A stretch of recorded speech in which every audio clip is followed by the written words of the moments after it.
पराक्रमाच्या पाऊलखुणा इथल्या चिऱ्याचिऱ्यावर उमटून गेले. छत्रपती शिवाजी महाराजांनी जणू दर्या भवानीला पालाण घातले.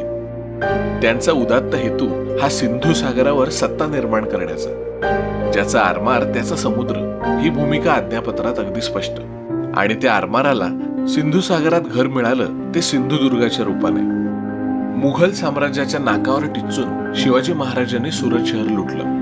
तिथून मिळालेली अमाप धनसंपत्ती स्वतःचे राजवाडे उभे करण्यात घालवण्याऐवजी त्यांनी परकीय शक्तींना आवर घालण्यासाठी हा मजबूत जलदुर्ग उभारला.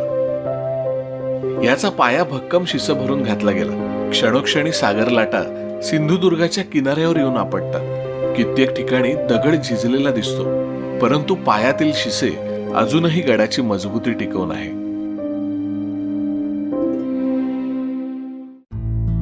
पुढे कान्होजी आंग्रे यांच्या रूपाने समुद्रावर एक